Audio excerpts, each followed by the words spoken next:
If you're a red-blooded communist, the last thing you want to do is actively participate in the evils of capitalism.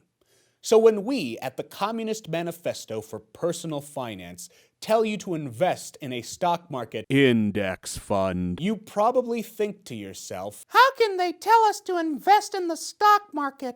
Don't they realize that will make us complicit in capitalist oppression? Do they even believe in socialism? First of all, we believe in Marxism as much as any communist in China.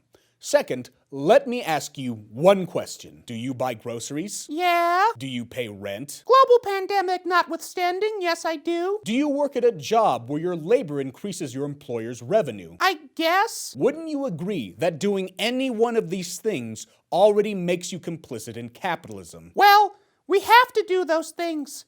If we want to survive, working, buying groceries, and paying rent are all necessary functions. So is investing. As we've explained before, if you don't invest your money, you fall victim to inflation, meaning the money you save will slowly decline in value. So if you don't put your money into an asset that grows in value over time, like the stock market, you'll find yourself caught in an endless cycle of wage slavery until the day you die.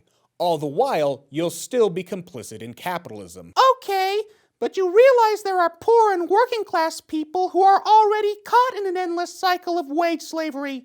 How can you tell us to invest in the stock market when millions of Americans can't even afford basic necessities? This is a valid point.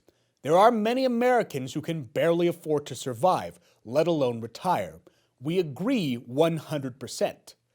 But we must ask the question if A, you're a middle-class socialist who can afford to invest, and B, already complicit in capitalism, how are you helping the poor and working class by not investing in the stock market? Well, I'd take the money I'd be investing and give it to charity. Okay, but if you're a bourgeoisie socialist, or as we like to call you, a bougilist, you can probably afford to give to charity and invest at the same time. Also, if you're a Marxist, you realize charity doesn't solve the problem of inequality. If anything, charity perpetuates inequality, because it enables systemic injustices to continue.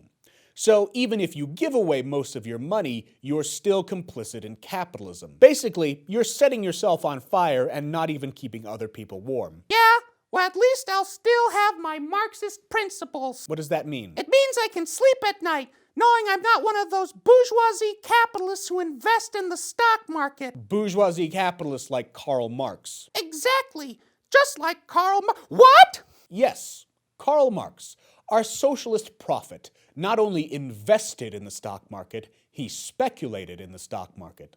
He probably got the money from his partner Friedrich Engels, who owned a textile factory. Wait a minute.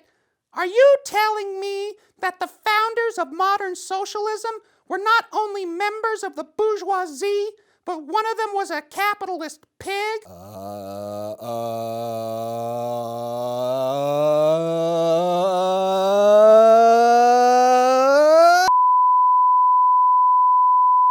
Look, all arguments aside, whether you decide to invest or not is your choice.